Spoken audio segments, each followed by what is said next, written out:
उज्जवल classes में। Friends, अपनी read psychology की जो 5th यूनिट है वो चल रही है। पीछे के 3 वीडियो की लिंक आपको डिस्क्रिप्शन में मिल जाएगी और आगे का वीडियो आज 4th नंबर है। तो आज अपन करने वाले हैं शिक्षण के प्रकार। यदि वीडियो अच्छा लगे तो सब्सक्राइब कर देना और बेल आइकन दबा देना ताकि हर नोटिफिकेशन आपके पास पहुंच जाए। और फ्रेंड्स, कमेंट करके बताइएगा वीडियो कैसा लगे। देखिए, स्टार्ट करते हैं। शिक्षण के प्रकार। तो कौन कौन से प्रकार के होते हैं? शिक्षण के 3 प्रकार माने जाते हैं। एक तंत्रात्मक, लोकतंत्रात्मक और हस्तक्षेप रहित शिक्षण। एक तंत्रात्मक शिक्षण कौन सा होता है? अब सीधा या तो ऐसे ही पूछ ले कि शिक्षण के प्रकार कितने हैं, तो कितने हैं? 3। अब 3 में अपने पूछ ले कि एक तंत्रात्मक शिक्षण कौन सा है, तो एक तंत्रात्मक शिक्षण में क्या होता है? जो प्राचीन शिक्षण होता था, परंपरागत शिक्षण होता था, जिसमें शिक्षण जो है वो सर्वे सर्वा होता था। यानी इसमें क्या, इसको अपन बोल सकते हैं प्रभुत्ववादी शिक्षण। क्या बोल सकते हैं? प्रभुत्ववादी शिक्षण भी बोल सकते हैं। इसमें शिक्षक जो है उसके अकॉर्डिंग सब कुछ होता है। प्राचीन समय में इसमें छात्र को बिल्कुल भी स्वतंत्रता नहीं होती। जैसा शिक्षक कहेगा वैसा ही छात्र को करना पड़ता है, शिक्षार्थी को करना पड़ता है। या फिर इसको एक नाम और निरंकुशवादी शिक्षण भी अपन बोल सकते हैं। निरंकुशवादी शिक्षण। इसमें सर्वे सर्वा कौन होता है? शिक्षक। कौन होता है? शिक्षक होता है। इसलिए इसको क्या, ये जो कौन सा शिक्षण है जो प्राचीन समय में होता था, तो ये प्राचीन शिक्षण है, शिक्षण का प्रकार है। या फिर परंपरागत बोल सकते हो इसको, परंपरागत। तो ये है एक तंत्रात्मक शिक्षण। इसके बाद में लोकतंत्रात्मक। अब लोकतंत्रात्मक में यदि पूछा जाए कि महत्वपूर्ण भूमिका किसकी होती है, सक्रिय कौन रहता है, क्रियाशील कौन रहता है, शिक्षक या शिक्षार्थी? कौन क्रियाशील रहता है किसमें? लोकतंत्रात्मक में। तो आंसर आएगा दोनों। शिक्षक और शिक्षार्थी के बीच में अंतःक्रिया होती है, जैसा आज के टाइम में चल रहा है।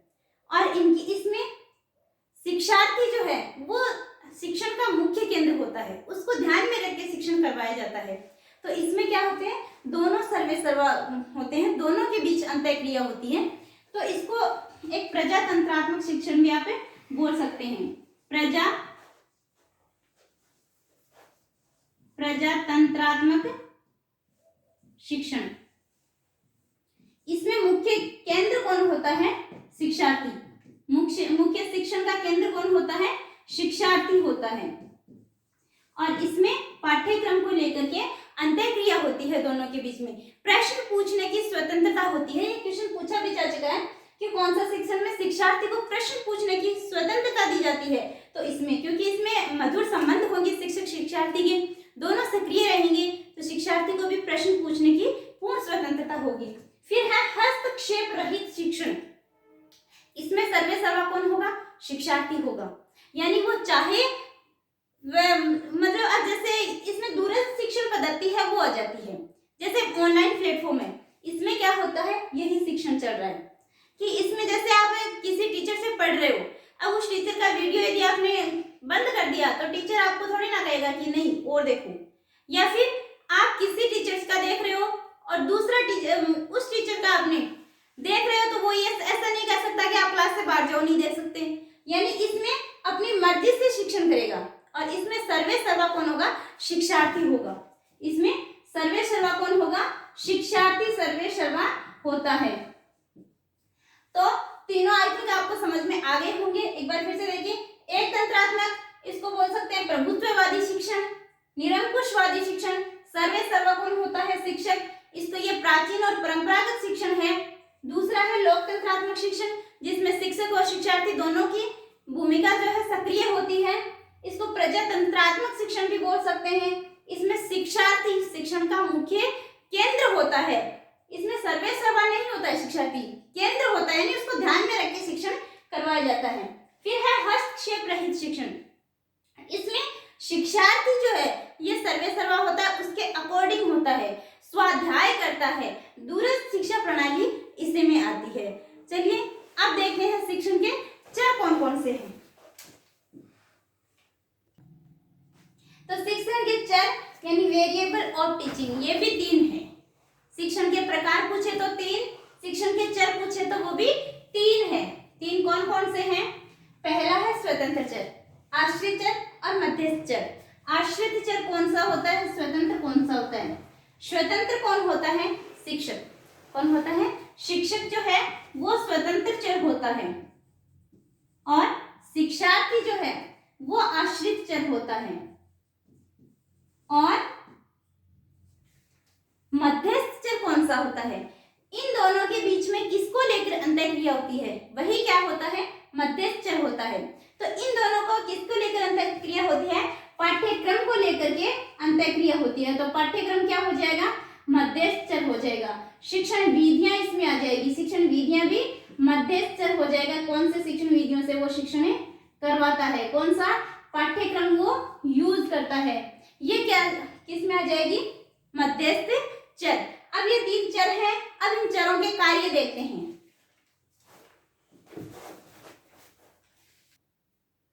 तो शिक्षण चरों के कार्य, शिक्षण चरों के कार्य भी 3 है, शिक्षण के चर भी 3 है और शिक्षण चरों के कार्य भी 3 है। तो 3 कार्य कौन कौन से हैं? निदानात्मक, उपचारात्मक और मूल्यांकन।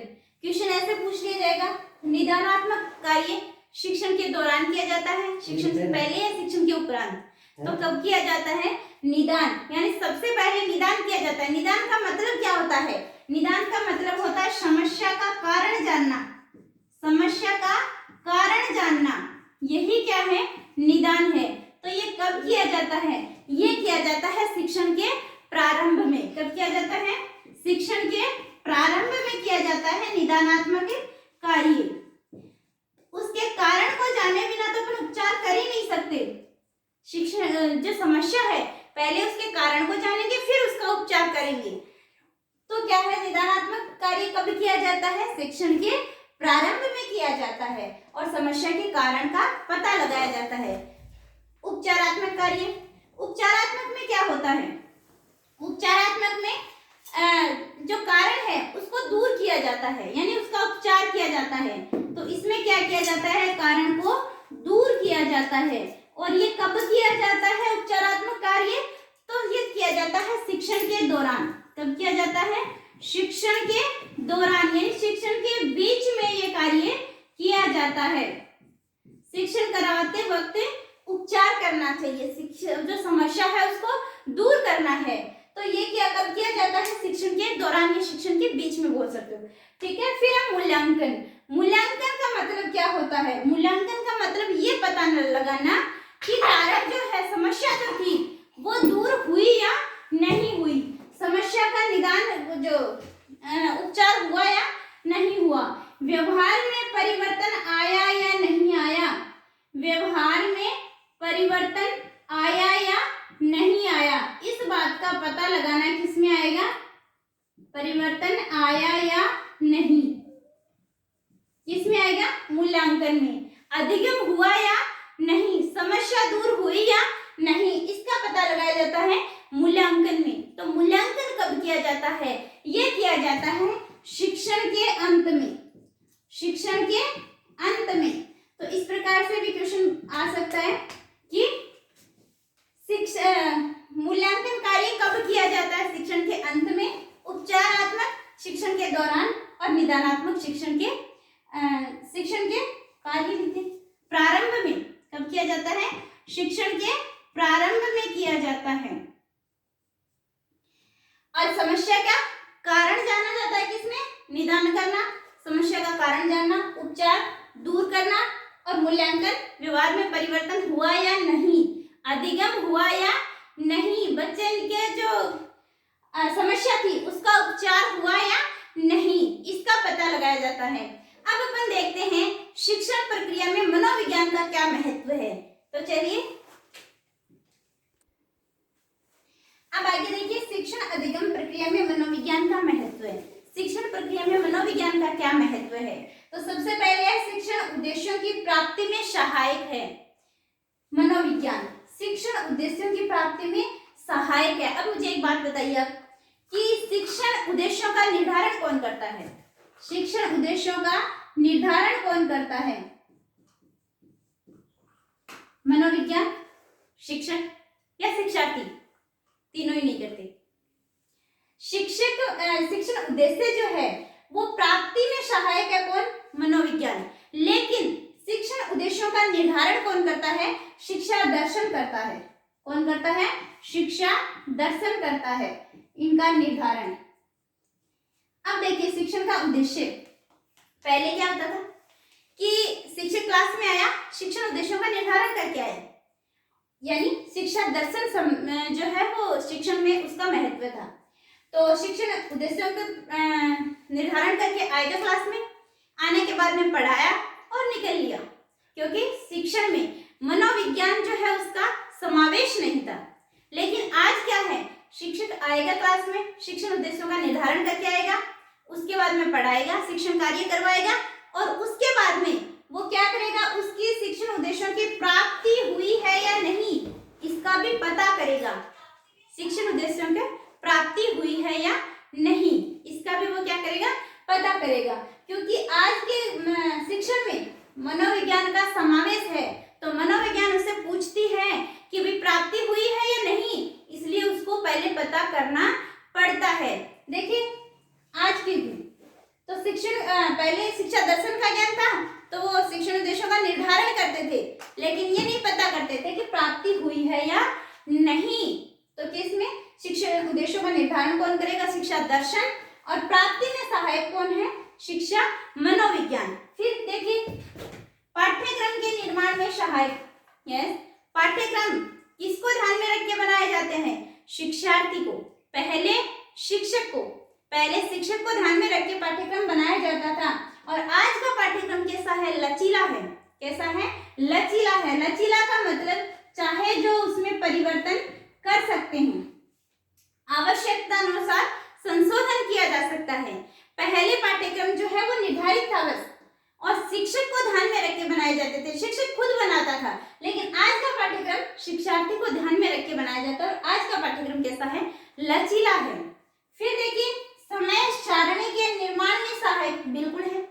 समय सारणी, पहले कोई समय सारणी नहीं होती थी, जब जी चाहे कौन सा भी सब्जेक्ट पढ़ा दिया जाता था, जो टीचर चाहे टाइम होता उस टाइम पे पढ़ा दिया जाता था। लेकिन आज सारणी बनाई जाती है कि पहला दूसरा कालांश कठिन विषयों को देंगे, इंटरवल के बाद का पहला कालांश जो होता है, सेकंड जो होता है वो कठिन विषयों को दिया जाता है, और एंडिंग वाले हैं वो SPUW है या फिर कला शिक्षा वगैरह है उनको दिया जाता है, जो सरल विषय है उनको दिया जाता है।